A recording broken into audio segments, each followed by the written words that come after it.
Hi, welcome to அம்மாவின் அஞ்சரை பெட்டி. அம்மாவின் அஞ்சரை பெட்டி சேனலில் இன்றைக்கி நம்ம பார்க்க போகிறது கமகமன்னு ருசியான தஞ்சாவூர் ஸ்டைல் மீன் குழம்பு எப்படி செய்கிறதுன்னு பார்க்கலாமா? இதுக்கு 4 பச்சை மிளகா, ஒரு தக்காளி நல்லா பழுத்தது பெரிய சைஸ் எடுத்துக்கோங்க, ஒரு கொத்து கருவேப்பில்லை,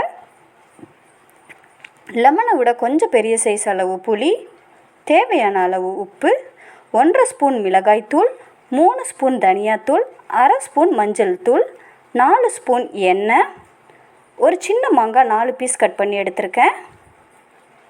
அப்புறம் மீன் அலசி எடுத்துக்கோங்க. தாளிப்புக்கு கறிவடகம் போதும்.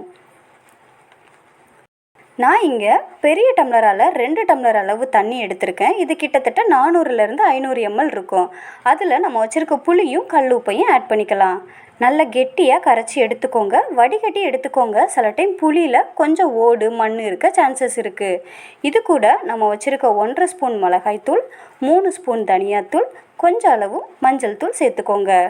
இது காரத்துக்கேற்ப. ஆனால் எந்த அளவு மிளகாத்தூள் சேர்க்குறீங்களோ அதில் 2 மடங்கு தனியாத்தூள் சேர்த்துக்கோங்க. இது எல்லாத்தையும் நல்லா கெட்டியாக கலக்கி எடுத்துக்கோங்க. தண்ணி ரொம்ப சேர்க்க வேண்டாம். ஒரு கடாய் எடுத்துக்கோங்க. இதில் வச்சுருக்க 4 ஸ்பூன் எண்ணெயை ஆட் பண்ணிக்கோங்க. தாளிப்புக்கு நான் கறிவடகம் யூஸ் பண்ணுவேன். நீங்கள் என்ன யூஸ் பண்ணுவீங்களோ அதை யூஸ் பண்ணிக்கோங்க.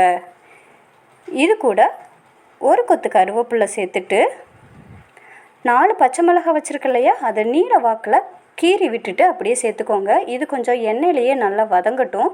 வதங்கும் போது அந்த பச்சை மிளகாய் மேலே ஒரு பபிள்ஸ் மாதிரி ஒயிட்டாக வரும். இந்த மாதிரி வந்தால் குழம்புல நல்ல டேஸ்ட்டாக இருக்கும். ஸோ இந்த மாதிரி பக்குவம் வரும்போது நீங்கள் பழுத்த தக்காளியை இதில் ஆட் பண்ணிக்கோங்க. இது நல்லா வதங்கட்டும். வதங்கிறதுக்காக கல்லுப்பு கொஞ்சம் அளவு மட்டும் சேர்த்துக்கோங்க. நல்லா இது வதங்கி ஒரு ஜூஸியாக வந்திருக்கும்போது நம்ம வச்சுருக்கோம் இல்லையா அந்த புளி கரைசல், அதை இது கூட ஆட் பண்ணிவிட்டு நல்லா கிண்டி விட்டுட்டு இந்த மாதிரி பக்குவத்தில் ரொம்ப தண்ணி சேர்க்காதீங்க. அந்த புளியில் இருக்கிற அந்த தண்ணியே போதும். ஸோ இந்த மாதிரி கன்சிஸ்டன்சியில் நீங்கள் மூடி போட்டு மூடி வச்சுருங்க. இது நல்லா 10 நிமிஷம் நல்லா கொதிக்கட்டும். இப்போ 10 நிமிஷம் ஆயிடுச்சு. நம்ம ஓப்பன் பண்ணி பார்க்கலாம். நல்லா மலமலன்னு கொதித்து வந்துக்கிட்டு இருக்கும். இந்த நேரத்தில் நம்ம வச்சுருக்க மாங்காவை ஒன்று ஒன்றா ஆட் பண்ணி அகைன் மூடி போட்டு ஒரு 5 நிமிஷம் வேக விடலாம். ஸோ இப்போ 5 நிமிஷம் ஆயிடுச்சு. ஓப்பன் பண்ணி பார்த்துடலாம்.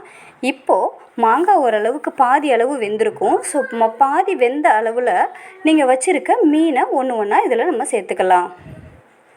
மீன் குழம்பு கொஞ்சம் கெட்டியாக இருந்தால் தான் நல்லாயிருக்கும். ஸோ தண்ணி அதிகமாக ஆட் பண்ணிடாதீங்க. இந்த மீனை ஒன்று ஒன்றா சேர்த்துட்டு மூடி போட்டு அகைன் ஒரு 5 நிமிஷம் கொதிக்க விடுங்க.